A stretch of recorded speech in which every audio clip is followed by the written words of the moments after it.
आप लोग? I hope आप सब लोग बहुत अच्छे होंगे और अपने अपने घरों में मौज ले रहे होंगे। ओके, तो आज मैं कहीं बाहर आया था यार, बहुत टाइम हो गया है। और बहुत टाइम नहीं हुआ, मतलब फ्रस्ट्रेशन इतना ज़्यादा हो गया था ना घर में बैठे बैठे। और exams exams exams exams exams exam, जितना देर बोलता रहूँ ना उतना ही कम है। ठीक है, इतने ज़्यादा एग्ज़ाम्स होते हैं ना यहाँ पे फिलीपींस में। पता नहीं फिलीपींस का तो, लेकिन मेरी यूनिवर्सिटी में बहुत ज़्यादा एग्ज़ाम्स होते हैं। I can't tell you how much, मतलब मैं काउंट भी नहीं कर सकता, इतने ज़्यादा एग्ज़ाम्स होते हैं। ठीक है, मतलब बताता हूँ कितने ज़्यादा होते हैं। ठीक है, इस ब्लॉग में हम लोग इस चीज़ के बारे में बात करेंगे, एग्ज़ाम्स के बारे में, और उसके साथ साथ कुछ अच्छी अच्छी जो चीज़ें होंगी वो आप लोगों को मैं दिखा दूँगा साथ में। ओके, तो चलिए आज का ब्लॉग शुरू करते हैं। लेकिन हाँ, वीडियो शुरू करने से पहले welcome back to my channel Medicos my lifestyle. This is Mohit. I'm gonna show you my lifestyle in my own style. Okay, so let's get started today's vlog.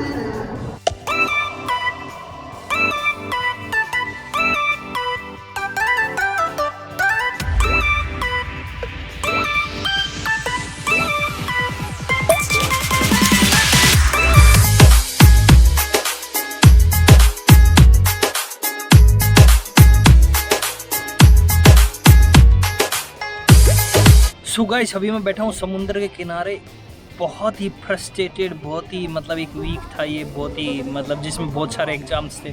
और एग्ज़ाम्स की कुछ लोग बात कर रहे थे। एक भाई ने, किसी ने कमेंट किया था कि भाई मतलब मेरे को इंस्टाग्राम पे उन्होंने मैसेज किया था कि भाई मैंने सुना है कि परपेचुअल में कभी कभी 2-3 दिन में एक आधा एग्ज़ाम होता रहता है, तो नंबर ऑफ़ एग्ज़ाम्स ज़्यादा होते हैं। क्या ये बात सही है या गलत? तो उस भाई के लिए मैं बता देना चाहता हूँ कि 2-3 दिन में अगर एक एग्ज़ाम हो ना तो ये बात बहुत सही है परपेचुअल के लिए, लेकिन ऐसा है नहीं। यहाँ पे होते हैं भैया कभी कभी तो एक दिन में 3-3 एग्ज़ाम्स भी तक मैंने दिए हुए हैं। आज तक मैंने मेरी लाइफ में टोटल जितने भी एग्ज़ाम्स दिए होंगे ना, टोटल मेरी लाइफ में स्टार्टिंग से लेकर नर्सरी से लेकर, ठीक है, अभी तक उतने एग्ज़ाम्स और उससे ज़्यादा एग्ज़ाम्स मैंने यहाँ पे आके फर्स्ट ईयर और सेकेंड ईयर एमडी में दे चुका हूँ, है ना। और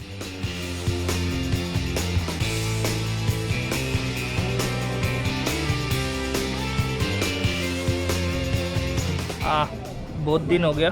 टाइम थोड़ा ऐसा ही था कि भाई टाइम नहीं मिल रहा था बिल्कुल भी, तो मुझे लगा कि एक आधा 2 घंटा निकाल के थोड़ा एकदम दिमाग फ्रेश करके आते हैं, थोड़ा सा बाहर भीतर घूमते हैं थोड़ा। तो एक ख़ास जगह है यहाँ समुंदर के आसपास, तो लंच वगैरह भी मैं लोग घर से बना के यहाँ पे ही लेके आया था।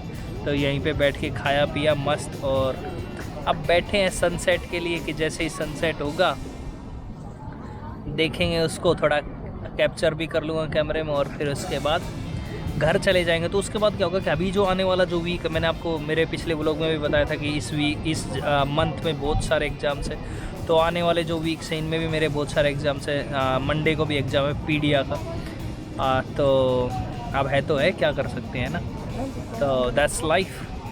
तो इसलिए मैंने सोचा कि चलो थोड़ा बहुत रिफ़्रेशमेंट के लिए बाहर चलते हैं, और थोड़ी बहुत आप लोगों से बात भी कर लूँगा, थोड़ा बहुत आप लोगों को दिखा भी दूँगा। भाई साहब, अगर कोई बंदा एग्ज़ाम से डरता हो, या फिर कभी कभी तो ऐसा लगता है कि यार प्रिपेयर करने के लिए भी ये लोग टाइम नहीं देते। अब एक दिन में अगर 3 एग्ज़ाम्स है तो सोच लो आप लोग 3 एग्ज़ाम्स की कैसे कोई प्रिपरेशन कर सकते हैं एक दिन में, है ना। और फिर ऐसा नहीं है कि भैया कि पिछले कुछ दिन खाली मिल गए, नहीं, ऐसा नहीं है। आज एग्ज़ाम है, कल भी एग्ज़ाम है, परसों भी एग्ज़ाम है, उससे अगले दिन भी एग्ज़ाम है, हर दिन एग्ज़ाम है, समझ रहे। तो ऐसा ही चलता रहता है। तो ये है भैया सच्चाई यहाँ की थोड़ी बहुत, और बहुत सारी चीज़ें हैं। धीरे धीरे आप लोगों को जब ब्लॉग देखते रहोगे तो पता लगती रहेंगी, है ना। तो वो सब आई होप आप लोगों को समझ आ रहा होगा कुछ ना कुछ, है ना। तो चलिए आप लोग व्यू वगैरह एंजॉय करिए, फिर आपसे और बातें करते हैं।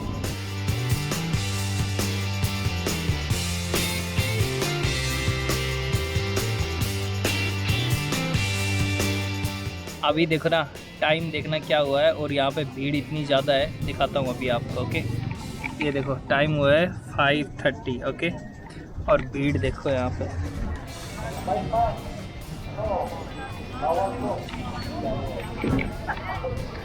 देख रहे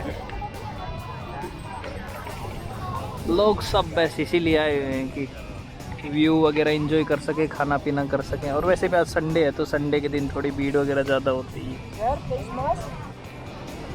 और यहाँ पे है ना सिक्योरिटी गार्ड वाले घूम रहे हैं बराबर, क्योंकि भीड़ इतनी ज़्यादा है इस जगह पे, तो इसलिए ये लोगों को बोलते घूम रहे हैं। जो पास खड़े हैं, sir please social distancing, sir please face mask, तो ये सब कुछ करते हुए घूम रहे हैं। और ये वाली साइकिल देख रही है, येलो कलर वाली, जो लोग ले लेके घूम रहे हैं।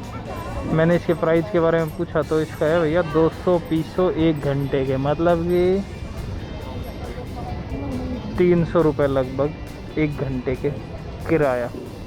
वो भी इलेक्ट्रिकल भी नहीं है वो, मतलब एक नॉर्मल बाइक का किराया, रेंट 1 घंटे का। वाह, बढ़िया कमा रहे हैं लोग।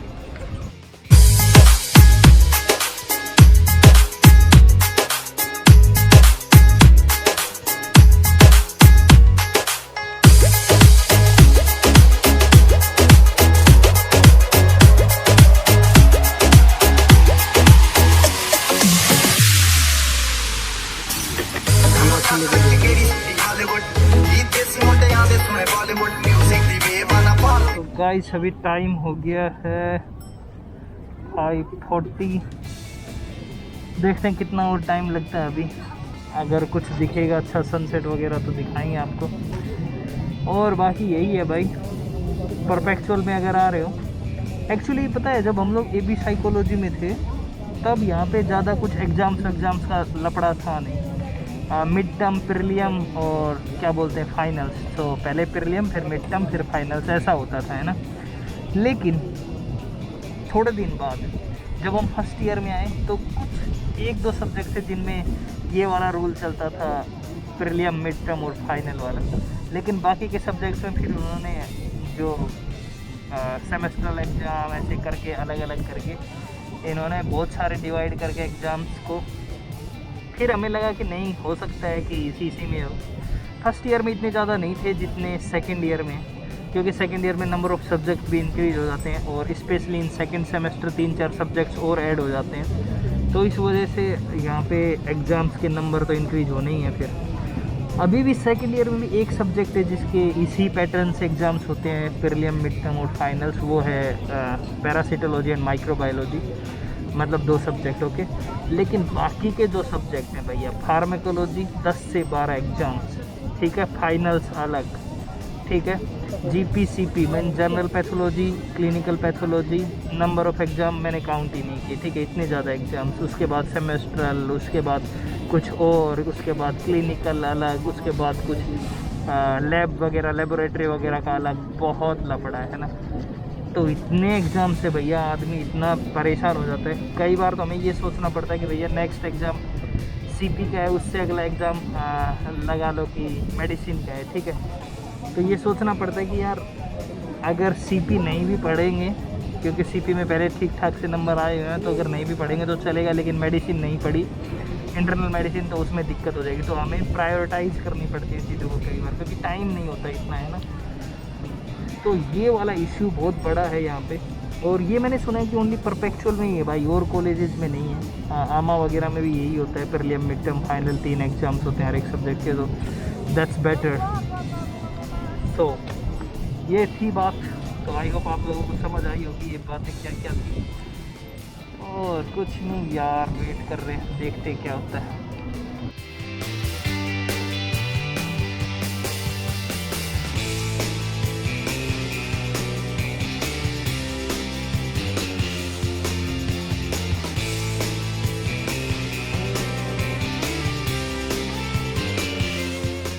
अभी कल मेरा एग्ज़ाम है पीडिया का, और अभी टाइम हो गया है ऑलमोस्ट 6 o'clock। तो मैं सोच रहा हूँ कि अभी यहाँ से निकल लिया जाए तो ज़्यादा बढ़िया होगा। ऑल्दो मैंने थोड़ा बहुत पहले पढ़ लिया था, क्योंकि कल का सैटरडे का जो टाइम था वो मिल गया था, तो सैटरडे को मैंने ऑलमोस्ट पढ़ लिया था।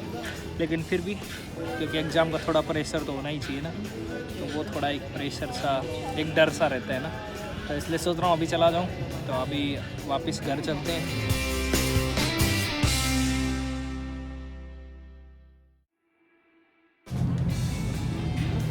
सनसेट हो गया है ऑलमोस्ट।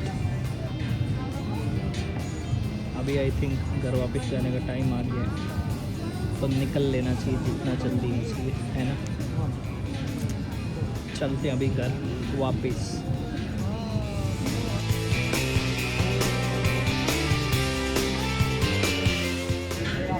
यही है भाई, एग्ज़ाम्स के बारे में आपको पता ही लग गया होगा कितनी बुरी हालत होती है। इससे भी बुरी हालत होती है, जो मैं बोल रहा हूँ ना, इससे भी बुरी हालत होती है एग्ज़ाम्स के टाइम पे यहाँ पे। और कुछ नहीं, और सब बढ़िया है बस। इसका कहीं ना कहीं फ़ायदा भी है, इसीलिए ही शायद FMG वगैरह का जो एग्ज़ाम्स वगैरह होते हैं इंडिया में, तो वहाँ पे ज़्यादा लोग क्वालिफाई कर पाते हैं फिलीपींस के। वो इसलिए क्योंकि I think number of exams ज़्यादा होते हैं, तो नंबर ऑफ़ क्वेश्चंस का जो एक्सपोजर होता है वो ज़्यादा होता है, तो इसलिए शायद बच्चे ज़्यादा अच्छे से कर पाते होंगे। लेकिन यार इतना ज़्यादा बर्डन हो जाता है ना दिमाग पे कि बस समझ नहीं आता, फिर ऐसा लगने लगता है कि बस एग्ज़ाम पास करने के लिए पढ़ रहे हैं, बस धड़ाधड़ वैसी वाली फीलिंग आने लग जाती है, तो इसलिए प्रॉब्लम होने लगती है। बाकी सब बढ़िया है, मस्त है, कोई टेंशन नहीं। तो जय हिंद जय भारत कर देंगे।